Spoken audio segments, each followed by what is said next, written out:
नमस्कार। मैं आरसी मंडल क्षेत्रीय शिक्षा रिटायर्ड क्षेत्रीय शिक्षा उपनिदेशक मगध प्रमंडल हूँ। मैं अपने 23 वर्षों के कठिन यौगिक क्रिया के साधना के आधार पर मैं अपना अनुभव आप लोगों के समक्ष शेयर कर रहा हूँ। आज का विषय है सत्य का अन्वेषण, सत्य की खोज। मैं किसी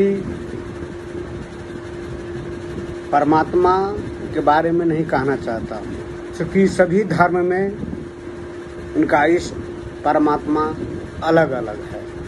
मैं सिर्फ आप लोगों के समक्ष एक सत्य, आप उपस्थित हैं, आप भी उसी सत्य की अभिव्यक्ति है। मैं उसी सत्य के बारे में मैं आपको बताना चाहता हूँ। सर्वप्रथम शुरू करते हैं अपने इस शरीर से। इस शरीर में आपका मूल तत्व है, आपका सांस है और मन है। और ये भौतिक बाहरी जो संरचना है, जो आप बॉडी कहते हैं, यही तीन चीज मिल करके यह मेरा शरीर का अभिव्यक्ति है। भौतिक स्थूल संरचना है। सर्वप्रथम ये माइंड जो है, मन क्या है आपका। बहुत मनुष्यों ने, बहुत योगी ने, बहुत ऋषियों ने इस पर बहुत ही अनुसंधान किया है, अपना ध्यान के माध्यम से और समाधि के माध्यम से इसको परखा है। वस्तुतः ये मन ही है,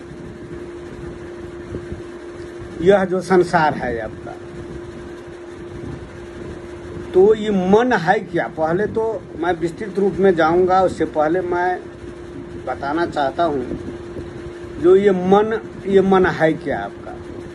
आप ये जो सांस जो लेते हैं, सांस जिसको कि योग की भाषा में प्राण भी कहा जाता है, यह सांस जो है उसका रूप कुछ स्थूल टाइप का है, स्थूल, जिसको आप अनुभव भी कर सकते हैं। अगर सांस को आप अपने बॉडी पर आप फेंकते हैं तो उसको अनुभव कर सकते हैं, लेकिन मन को नहीं कर सकते हैं। सांस के अणुओं से ही बना है मेरा मन, बना है। सांस जो है आपका चंचल है आपका, यह कभी स्थिर नहीं रहता है। ऊपर जाता है, नीचे आता है, बाएं जाता है, दाएं जाता है। इस सांस के ही अणुओं से आपको मन बना हुआ है। और अणुओं के बनने से जो है सांस जो है बहुत ही सूक्ष्म हो जाता है, तीक्ष्ण हो जाता है। आप उसको देख नहीं सकते हैं, लेकिन सारा जो है आपका नियंत्रण जो है, ये मन ही है जो सारा नियंत्रण अपने इस हमारे बॉडी पर करता है, हमारे इंद्रियों पर करता है। आंख पर, नाक पर, हाथ पर, पैर पर, सारा चीज पर नियंत्रण आपका मन करता है आपका। और सांस क्या करता है, ऊपर जाता है, नीचे जाता है। ऊपर गया तो प्राण कहलाया, नीचे गया तो पंच भाग में विभक्त हो गया है। ये हमारे सांस, हमारे बॉडी में या पंच प्राण में विभक्त हो गया है। ऊपर जो है ऊर्ध्वगमन करता है तो उसको प्राण बोलते हैं, नीचे गमन करता है तो अपान कहते हैं। उसी ढंग से प्राण, अपान, बयान, उदान, समान, ये हमारे सारे जो है शरीर में संचालित है। ब्लड सर्कुलेशन सबको में उसमें गति प्रदान करता है। तो वायु हमारे ये शरीर को रक्षा करता है। कहा जाता है वायु धरिताम शरीरम, शरीर को जो वायु रक्षा करता है।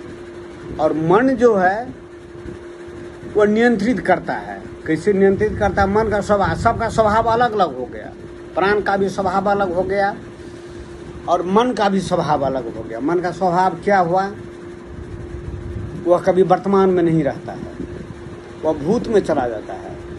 अब भूत में जाकर के उसको रस लेता है और उसका बाद जो भूत में जाकर के अनुभव लेकर के योजना बनाता है, भविष्य का योजना बनाता है। अब भविष्य का योजना बना करके तब वो विकास करता है। विकास किससे करवाता है, वो शरीर के माध्यम से करवाता है। तो शरीर का इंद्रिय का मालिक हो गया, आपको मन हो गया। तो सांस और मन और ये हमारा शरीर जो है, शरीर की जो संरचना है, यह भी वही आपका बहुत अद्भुत कृति है। इसका ये अपने स्वतः चलता रहता है।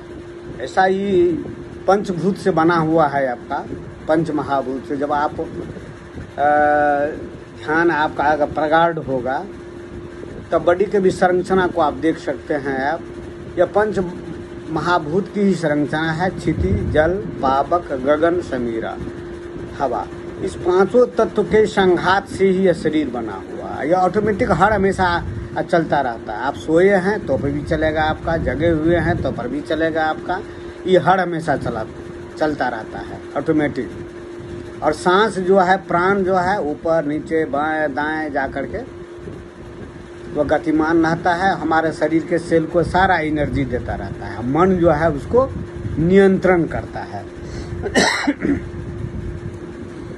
अब रहा जो मन, अगर आप मन को नियंत्रित कर लेते हैं, जैसे देखिए सांस और मन दोनों समानुपाती है। समानुपाती का मतलब है सांस अगर तीव्र होगा तो मन तीव्र होगा, सांस अस्थिर होगा तो मन भी अस्थिर होगा। दोनों एक तरह का कह सकते हैं जुड़वा है, ज्वाइंट है। अगर हम जैसे अभी संसार को देखते हैं, तो मन देखता है किनके द्वारा, आँख के द्वारा देखता है, वो बहिर्मुखी है। अगर उसको सांस को अगर आप अंदर करते हैं, अंदर देखते हैं, मान लें अंदर देखते हैं, तो मन भी जो है आपका अंदर चला आता है। दोनों में आपका समानुपाती है। आपका मन अगर बाहर रहेगा तो सांस जो है हमारे वो भी बाहर रहेगा। अगर मन को अगर आप भीतर आप ले जाते हैं तो सांस भी आपको भीतर जाता है आपका। तो भीतर जो जाएगा तो आपके सामने से जो है, जो ही भीतर जाएगा तो आपके सामने से ये जगत जो आप देख रहे हैं वो कुछ नहीं रहेगा, विलुप्त हो जाएगा, विलुप्त हो जाएगा उसको। उसी को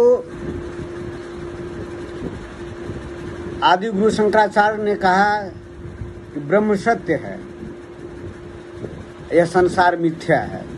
मिथ्या क्यों कहा? बोले जो जब वो अंदर देखता है, अंदर वो प्रवेश करते हैं तो उसके सामने से जगत नहीं रहता है। और जब यह अगर बाहर देखते हैं तो अंदर का जो जगत जो है विलुप्त हो जाता है। लेकिन जब आप कोई भी गुरु, चाहे वह शंकराचार्य हो, चाहे और भी ऋषि हो, आपका माधवाचार्य हो, बहुत तरह के ऋषि हुए हैं हमारे इस भारत भूमि में। सबका अपना साधना के ही बल पर जो है उन्होंने अनुभव दिया है। आपका एक ही शक्ति जो है पूरे ब्रह्मांड में, एक ही एनर्जी वो सब चीज में खेल रहा है। आपका विद्युत, उसी को हम यहाँ पर सत्य कहते हैं। मैं नामांकन नहीं करना चाहता हूँ, जैसे ये ब्रह्मा हुए, विष्णु हुए, महेश हुए, जगधात्री हुए, काली हुए, दुर्गा हुए, सरस्वती हुए, अल्लाह हुए, पैगंबर हुए, और सबका सभी धर्मों में सबका गुरु जो है अलग अलग है। अपने आस्था के अनुसार से, अपने विश्वास के अनुसार से सभी का अपना अपना इष्ट है। आपका मैं उस पर नहीं जाना चाहता हूँ। मैं उस पर जाना चाहता हूँ जो अल्टीमेट ट्रूथ है, क्या सत्य है, क्या सत्य की खोज। जिस दिन आपका सत्य का खोज पूरा हो जाएगा तो आपको अपने अनुभव होने का पता चल जाएगा आप कौन हैं। सत्य जो है वही सत्य जो है सभी में है, ब्रह्मा में भी है, विष्णु में भी है, महेश में भी है, जगधात्री है, काली में भी है, पैगंबर में भी है, अल्लाह में भी है, सभी में वही सत्य जो है आपका। सत्य में कहीं विभिन्नता नहीं है, सत्य एक ही है। जैसे वैज्ञानिक है आपका, वैज्ञानिक लड़ता है किससे? पदार्थ से। पदार्थ से एकाग्र हो करके उस पर अन्वेषण करते करते करते करते वो अल्टीमेट ट्रूथ पता चलता है कुछ नहीं है, वह एनर्जी का ही गोला है आपका। उसी ढंग से जो है हम अपने अध्यात्म में उसको मन और प्राण को लेकर के अगर उस पर संघर्ष करते हैं, उसी को लेकर के अनुसंधान करते हैं, तो पता चलता है यह अल्टीमेट पर जाकर के वह जो है वह एनर्जी के रूप में परिवर्तित हो जाता है। ऊर्जा के रूप में, प्रकाश के रूप में, ज्योतिर्मय प्रकाश। देखिए सभी संप्रदायों ने, सभी धर्मों ने उसको प्रकाश कहा है, सभी धर्मों ने। अल्टीमेट ट्रूथ जो है प्रकाश है, वो एनर्जी है। तो ये मन जो कोई, जैसे किसी को आप अच्छा कहते हैं, किसी को बुरा कहते हैं, कोई ज्ञानी है, कोई अज्ञानी है, लेकिन उसके पीछे में जो खड़ा है, जो इसमें समाहित है, वही ट्रूथ है आपका। वही ट्रूथ सभी देवी देवताओं, देव दानवों में, सभी में वही ट्रूथ है आपका। ट्रूथ जो है, सत्य जो है निरपेक्ष होता है, न संतुष्ट होता है न असंतुष्ट होता है, निर्लिप्त है। लेकिन फिर वही सत्य जब नीचे उतरता है तो वह विभाजित हो जाता है। अब विभाजित करने वाले कौन है? ये मन है आपका। जैसे सांस जो हम लेते हैं, नाक से लेते हैं, जिसको यौगिक भाषा में आपका एक जगह जो है बाएं भाग को चंद्र कहते हैं, दाएं भाग को इला कहते हैं, और हमारे जो है पीठ मेरुदंड में जो होता है वह, उसमें जो गमन करता है वो मेरुदंड का हिस्सा है उसका। जब यह प्राण और मन दोनों को जो हम ऊर्ध्वगमन करते हैं, ऊपर की ओर ले जाते हैं, दोनों मिल करके, सांस और मन दोनों मिल करके एक हो जाता है, एक एनर्जी में कन्वर्ट हो जाता है। ऊर्जा, दोनों ऊर्जा ही है आपका। प्राण ऊर्जा है और मन भी एक ऊर्जा है। तो न कोई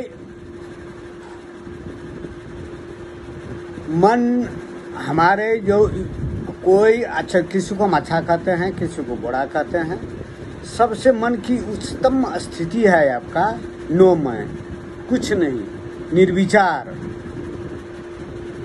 निर्विचार होना ही है जो है मन की उच्चतम शुद्धम स्थिति है आपका। और वही ट्रूथ है, वही अस्तित्व, वही सत्य, परम सत्य के बीच में वह विचार जो है यह पर्दा का काम करता है। सारा जीवन, सारा संसार, सारे ब्रह्मांडों में विचार का ही खेल है आपका। विचार ही चलता है, विचार ही एक तरह का पर्दा बनाए हुए है, आवरण बनाए हुए है, जो हमारे और सत्य के बीच में एक पर्दा का काम करता है। हम नहीं देख पाते, हम अपने ही विचारों में उलझे रहते हैं। चाहे वैज्ञानिक हो, अपने विचारों में उलझे रहते हैं, सन्यासी हो, योगी हो, अपने ही विचारों में रहते हैं, वह सतगुणी होते हैं आपके। जो हमारे नेता है, रजोगुण प्रधान रहता है, उसमें कर्म की प्रधानता रहता है, कर्म करते जाता है। तो सभी अपने अपने जो है, जो तीन तरह का आपका ये है गुण है आपका, हमारे शरीर में जो है संचारित है आपका, तमः, रजः और सत्व। सत्व में किसी को भलाई करना, अच्छाई करना, विकास कार्य में लगे रहना, ये भी एक तरह का आपका गुण ही है। और रजोगुण है जो काम करते रहना,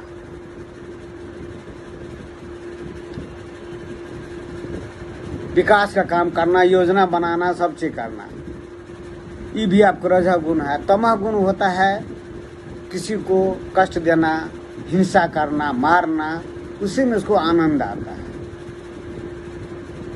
जो इसी के गुणों से ही आदमी धावित रहता है और उसी के स्वभाव से आदमी कुछ नहीं है, बस अपने स्वभाव का ही प्रतिरूप है। वो जैसा उसका जिस स्तर पर उसका मन रहेगा उसी गुण से वो धावित रहेगा वो आपका। और आदमी कुछ नहीं करता है, सत्य भी न कुछ करता है न करवाता है, करते आप ही हैं जिस लेवल पर आप रहते हैं। चाहे वह सतगुणी रहेंगे तो सतगुण के प्रभाव से आदत बस आप वही काम करेंगे। रजोगुण में जो है उसी के स्वभाव से वह जो कार्य में प्रवृत्त होगा। तमोगुण जो है निकृष्ट, उसी के प्रभाव से वह जो है वो अगर अच्छा भी करना चाहेगा तो वो नहीं कर सकता है, क्योंकि उसका माइंड, उसका मन और सांस उसी लेवल पर है आपका, उसी लेवल पर भावित हो रहा है। तो हम जो कुछ भी हैं वो अपने स्वभाव के बल पर हैं। आपका स्वभाव ही हमको बाध्य करता है कर्म करने के लिए।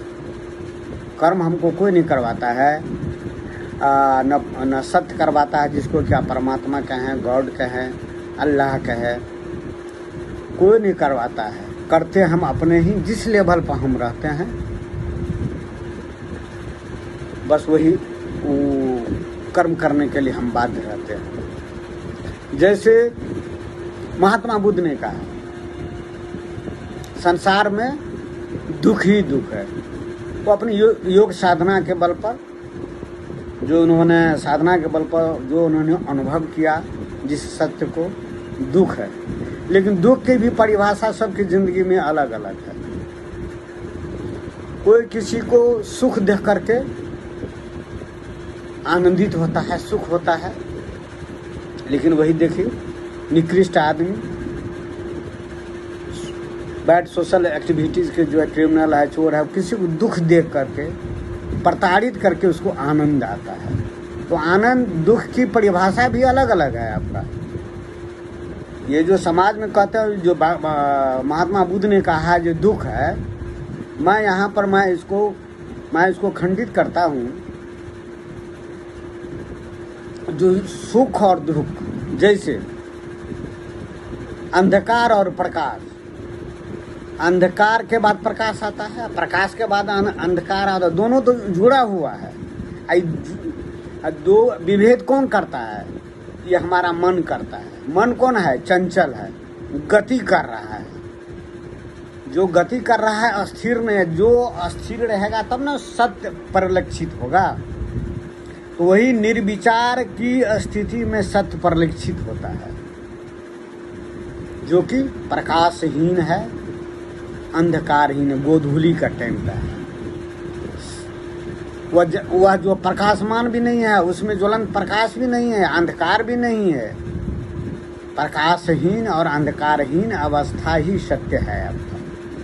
और वही सत्य जो है सब में समाहित है, जड़ में, चेतन में, पूरे ब्रह्मांड में, ग्रह में, नक्षत्र में, पंच महाभूत में, जितने भी इष्ट हैं, देवी देवता हैं, चाहे वह ब्रह्मा हो, विष्णु हो, महादेव हो, अल्लाह हो, सब में वही सत्य समाये हुए है। और लेकिन जो मन, जो हम यहाँ नीचे जो उतर गए हैं, मन खंडित हो गया है। मन जो है वह जैसे सांस खंडित हो गया आपका, इला पिंगला में जो है प्रभावित है। मन भी आपका चंचल हो गया है, अस्थिर है नहीं, तो फिर वह सत्य कैसे देखेगा? इसीलिए अगर महात्मा बुद्ध ने कहा जो संसार में दुख ही दुख है, जीवन है, मृत्यु है, सब चीज है, द्वंदात्मक है, यह परिधि पर लगता है द्वंदात्मक है।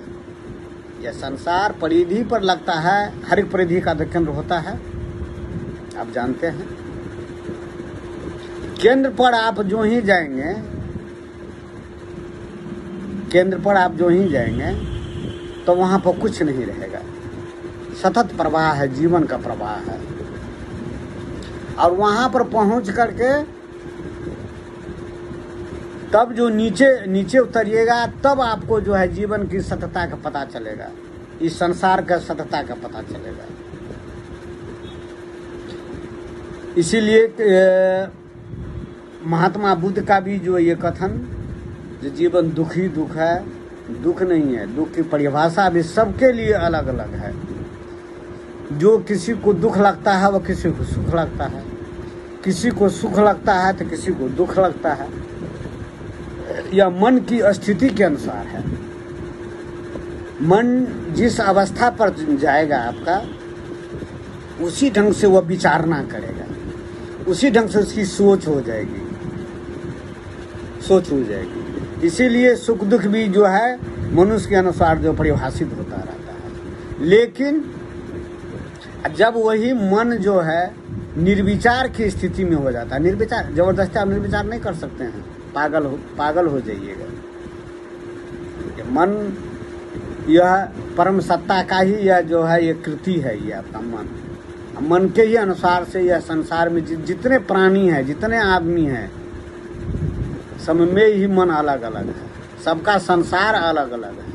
इसलिए मन को एक बार की आप इसको निर्विचार की स्थिति में नहीं ला सकते हैं। निर्विचार की स्थिति में लाने के लिए आपको योग साधना करना पड़ेगा। प्राण और मन, सांस और मन का कर्षण करते करते करते करते योग साधना में जब ऊर्ध्वगमन करते कीजिएगा, मन और प्राण का, ये अधोगामी है आपका, बहिर्मुखी है।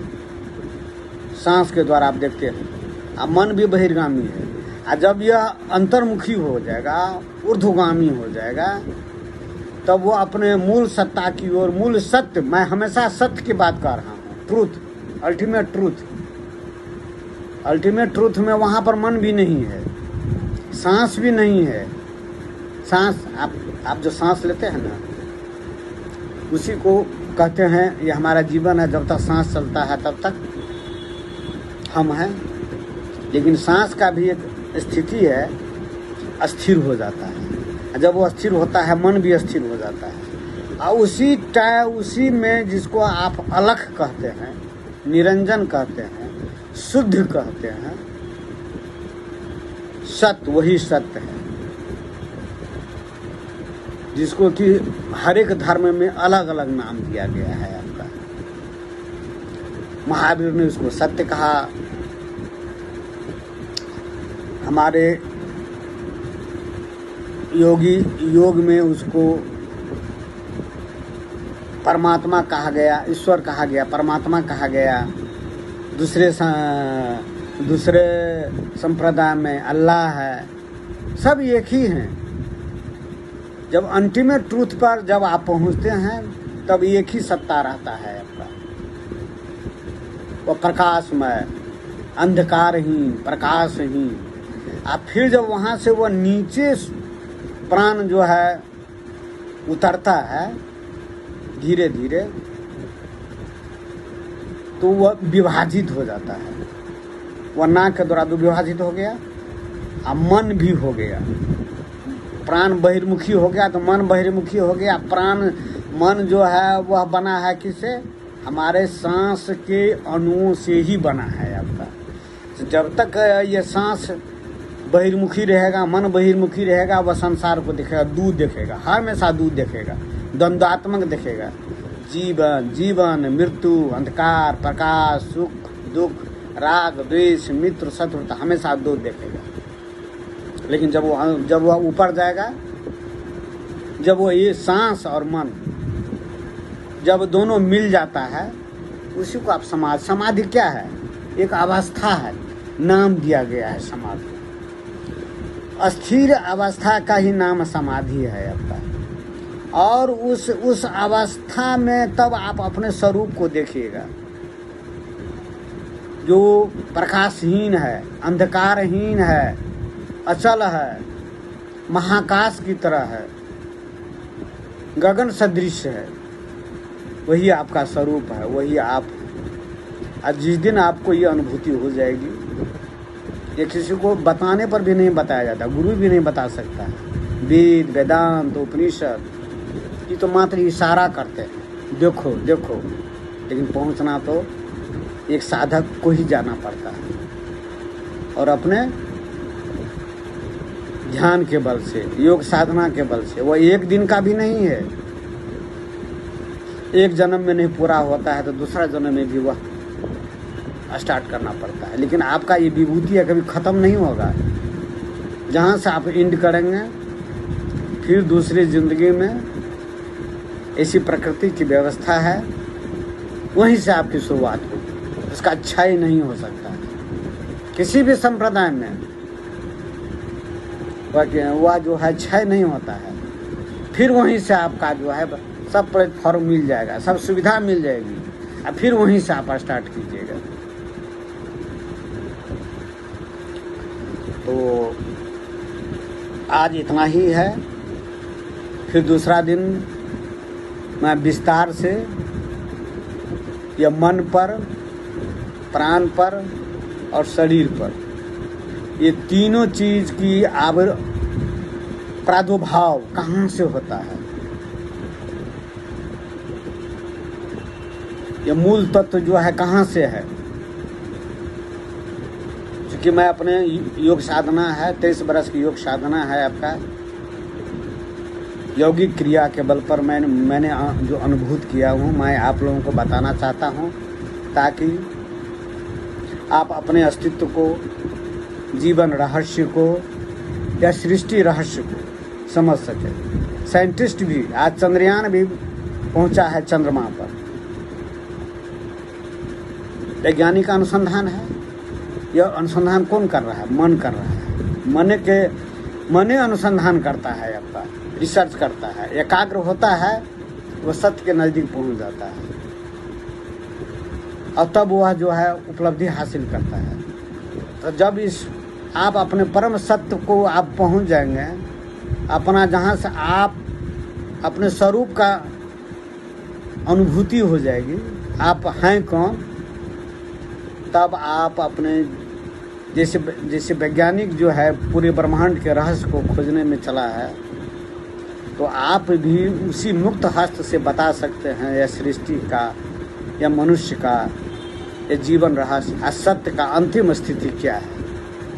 न उसमें अंधविश्वास का न लिप होगा, न कुछ का। जो भी होगा आपका अपनी अनुभूति होगी, और सत्य के बल पर आप कह सकते हैं यह मेरा अनुसंधान है, मेरा खोज है। आप भी कर सकते हैं, जैसे बुद्धा ने किया, भगवान बुद्धा ने वो भी अन्वेषण किया सत्य का। शंकराचार्य ने भी अन्वेषण किया सत्य का, योग साधना किया। इसी ढंग से आप भी उस परम सत्ता सत्य का एक अनुपम कृति है, वो आप भी कर सकते हैं, आप भी अनुभव कर सकते हैं, आप भी अपने स्वरूप में स्थित हो सकते हैं, आपकी भी अपनी अनुभूति हो सकती है। तब वहाँ पर जब आप पहुँच जाइएगा, तब आपके लिए जीवन मरण कुछ तुच्छ मालूम पड़ेगा।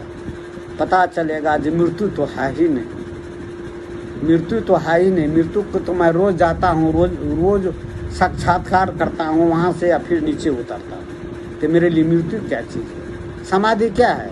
मृत्यु में प्रवेश है आपका, सत्य में प्रवेश है। जिस दिन आप अपने मृत्यु को जान लीजिएगा, सत्य को जान लीजिएगा, तो जो रोज साधक जो है रोज मृत्यु में प्रवेश करता है और फिर अवतीर्ण होता है, उसके लिए निर्वाण और संसार दो कौड़ी का मालूम पड़ता है, कुछ नहीं है, तुच्छ है। जो है सो आनंद ही आनंद। अंतिम क्या है आपका? परम सत्ता सत्य का अंतिम कोष क्या है? अंतिम घर क्या है? आनंदमय कोष। ये पंच कोष है ना, आप जानते होंगे। अन्नमय कोश जो मैं खाता हूँ, अन्नमय कोश से शरीर बना हुआ है। ये प्राणमय कोश जो प्राण चलता है, मनोमय कोश जो मन जो संचारित होता है, गति करता है, मनमय कोश। उसके बाद ज्ञान, ज्ञानमय कोश, ज्ञान विज्ञान जहाँ पर जो है आता है जाता है वह ज्ञानमय कोश है। उसके ऊपर है आनंदमय कोश, परम सत्ता का, जिसको हिंदू मैथोलॉजी ने इसको परमात्मा कहा। लेकिन अन्य संप्रदाय भी हैं आपके, मैं सबके लिए कह रहा हूँ, वो है सत्य का, सत्य का केंद्र, सत्य का केंद्र आनंदमय कोश। उसी को जो है हमारे ऋषि मुनि कहते हैं शून्य, परम शून्य, गहन शून्य। और शून्य में वहाँ पर क्या है? अभी जो है हमारे रॉकेट सैटेलाइट जाता है, रॉकेट जाता है, खोज करता है जो ऊपर में जो है हवा नहीं है, गुरुत्वाकर्षण नहीं है। लेकिन एक योगी जो है, महायोगी जो है, योग साधना के बल पर उस गुरुत्वाकर्षण को भी अतिक्रमण करके वह शून्य में चला जाता है। अब शून्य में जाने पर आपका भी शरीर का बोध नहीं रहेगा, शरीर भी निराकार हो जाता है, आपको अपने शरीर का भान नहीं रहेगा। आप जाइएगा सांस के बल पर, और सांस जब गहन योगिक क्रिया होगा तब पता चलेगा सांस भी शून्य से आता है। आदमी वैज्ञानिक खोज कर रहा है ना, तो चंद्रमा पर जीवन है कि नहीं, मंगल ग्रह पर है कि नहीं, शुक्र पर है कि नहीं, जीवन है कि नहीं, क्योंकि वहाँ पर पानी नहीं है, जल नहीं है, ऑक्सीजन नहीं है। लेकिन हमारे योगी महात्मा उन स्तरों को पार करते, गुरुत्वाकर्षण को भी पार करते करते, अंतरिक्ष को पार करते करते, गुरुत्वाकर्षण को पार करते करते, जहाँ पर सूर्य को भी रोशनी नहीं पहुँचती है। सूर्य हमारे से कितना दूर है? पृथ्वी से 15 करोड़ किलोमीटर।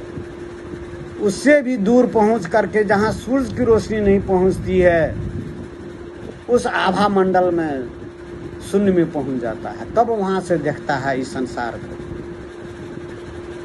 और वहीं से जब वो नीचे उतरता है तब वो देखता है, अरे मैं ही तो ब्रह्म हूँ, और मैं ही तो जीवन बना हुआ हूँ, माया हूँ, मैं ही संसार हूँ। ब्रह्म भी सत्य है और माया भी सत्य है। तो यहाँ पर आदि गुरु शंकराचार्य का भी कथन मिथ्या हो जाता है, जो ब्रह्म सत्य जगत मिथ्या। ब्रह्म सत्य जगत मिथ्या नहीं है।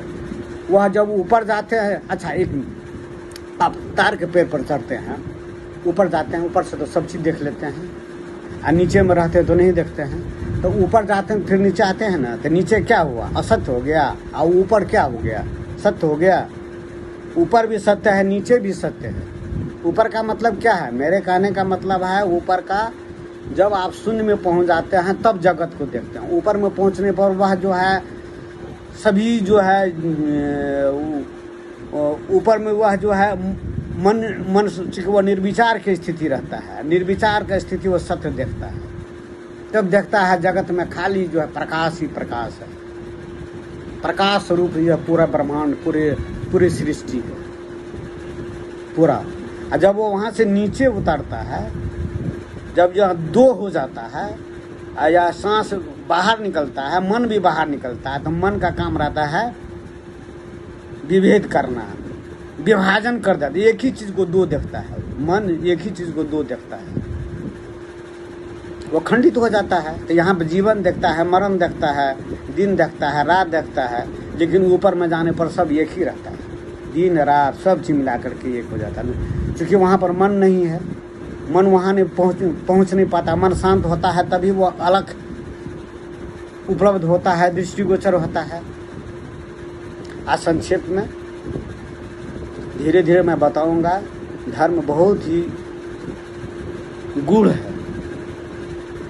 योग साधना एक ही जन्म का नहीं है, कितने जन्म की योग साधना के बल पर ही आप इस परम सत्य को उपलब्ध हो सकते हैं। आप परम सत्य को उपलब्ध हो जाने पर फिर यह जो सब चीज़ को जान सकता है, जो सब चीज़ कर सकता है, शरीर से अंदर में जा सकता है, बाहर जा सकता है, शरीर का अतिक्रमण कर सकता है, वह बाहर घूम करके फिर शरीर में आ सकता है, वह शरीर के उसके लिए मकान बन जाता है।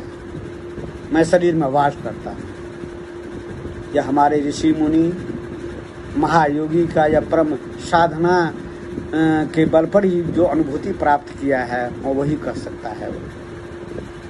यह एक अद्भुत है। जिस दिन आप अपने को जान लीजिएगा, समझ लीजिएगा, तो सारी वितृष्णा, सारी दुख, सारी सब चीज तिरोहित हो जाएगी। तब आप कहीं भी, तब आपके समक्ष में है वह द्वैत का धारणा उत्पन्न होता है। दो नहीं है, एक है। हम प्रकाश स्वरूप है। बहुत कुछ आज इतना ही आप लोगों को। मैं फिर आऊँगा दूसरे दिन दूसरा अध्याय लेकर के। तब तक के लिए नमस्कार।